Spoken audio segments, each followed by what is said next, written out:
నాకు రాజకీయాలు సరదా కాదు, నాకు బాధ్యత. నేను ఇంటర్మీడియట్తో ఆపేసాను అంటాను, కానీ జ్ఞానాన్ని సంపాదించడం నేను ఎప్పుడు ఆపలేదు. ఒక పొలిటికల్ పార్టీకి జ్ఞానం చాలా అవసరం. నువ్వు ఎందుకున్నావు ఈ పోరాటంలో, ఎందుకు ఈ పని చేస్తున్నావు?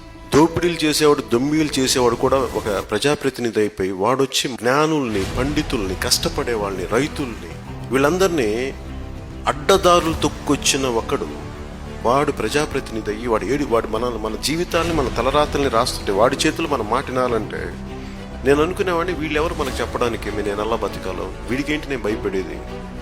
నా లోపల నుంచి వచ్చిన ప్రశ్న చిన్నప్పటి నుంచి. వీడు అందరిలా కష్టపడడం, భూమి దున్నడం, చెమటోడ్చడం, కష్టపడి సంపాదించడం, పైరివీలు చేస్తాడు, అడ్డదారులు తొక్కుతాడు, ప్రజాప్రతినిధులు అయిపోతారు, వీళ్ళు వచ్చి మనం ఎలా బతకాలో చెప్తారు, మనం వీళ్ళకి గులాంగిరి చేయాలి.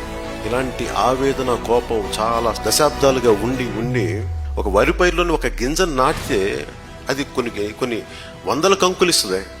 ఒక మనిషి ఏమి ఇవ్వడు, ఎంతసేపు తీసేసుకోవడం, చెట్ల నుంచి కాయలు తీసుకుంటాడు, పంట నుంచి ఇవి తీసుకుంటాడు, ఏమి ఇవ్వడే. నేను అలాంటి వ్యక్తుల్లో సమూహంలో నేను ఒకరిని కాదలుచుకోలేదు. నేను ఇస్తాను. ఎంత తింటాం, ఎన్నిళ్లలో ఉంటాం, ఎన్ని కార్లలో తిరుగుతాం. నేను 1000 కోట్లు సంపాదించే సత్తా లేక కాదు, నేను ఆ దారి ఎంచుకోలేదు, అంతే. నాకు వద్దనుకున్నాను. మనుషుల కష్టాలని, వాళ్ళ కష్టాలను గుర్తించి వాళ్ళ పక్కన నిలబడటం తెలుసు. వాళ్ళంత పేరుండి గుండెలు చించుకునే అభిమాన బలం ఉండి కూడా నేను ఎప్పుడు దాన్ని వాడలేదు. నా మీద ఉన్న అభిమానాన్ని నేను వాడితే పవన్ కళ్యాణ్ గుర్తింపు కోసం నేను వాడుకోను, పవన్ కళ్యాణ్ పదవి కోసం వాడుకోను, దేశ నిర్మాణం కోసం వాడతాను. దానికి 2014 తర్వాత ముందు రాష్ట్రం బాగుండాలి, నేను బాగుండాలని కోరుకోవాలి. మా వాళ్ళు బాగుండక రాష్ట్రం, ప్రజలందరూ బాగుండాలి. సర్వే జనో సుఖినో భవంతు. మనం ఏమంటాం, భారతదేశం తాలూకు మూల లక్షణమే సర్వే జనో సుఖినో భవంతు. అందరూ బాగుండాలని కోరుకుంటాం.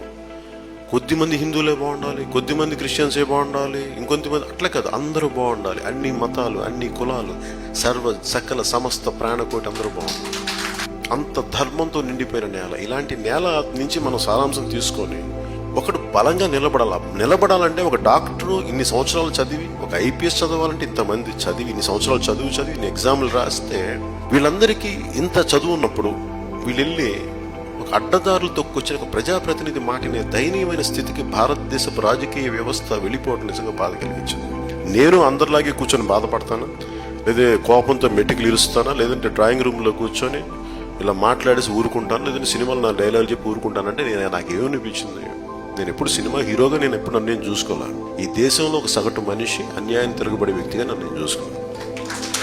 అందుకే నేను బయటకు వచ్చి నేను చేయగలిగి నేను చేస్తాను. వస్తే వస్తుంది. కాకపోతే ఈ రోజు నా ఆఖరి రోజునప్పుడు నాకు గిల్ట్ లేదు, నాకు బాధ ఉండదు. ఎందుకంటే నా ప్రయత్నం నేను చేశాను. ముందు నేను నడిచి చూపిస్తాను. కష్టాల్లో ఓడిపోతే ఒక వ్యక్తి ఎలా ఉంటాడు, గెలిస్తే ఎలా ఉంటాడు, నలిగిపోతే ఎలా ఉంటాడు, దెబ్బతింటే ఎలా ఉంటాడు, అన్ని చూడాలి. ఒక నాయకుడిగా అవ్వడం అంటే చాలా బరువు.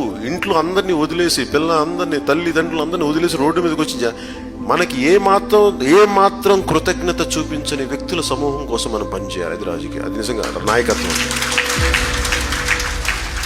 మరి ఎందుకు చెయ్యాలి అని అంటే, చెట్టు ఎందుకు ఇస్తుంది ఫలాలు? మనం ఏమైనా ఇస్తాం, తిరిగి రాళ్లతో కొడతాం చెట్టు ఫలాలు తీసుకోవడానికి. పాపం అదేం చేయదే, మనం తిరిగి కొట్టదాం.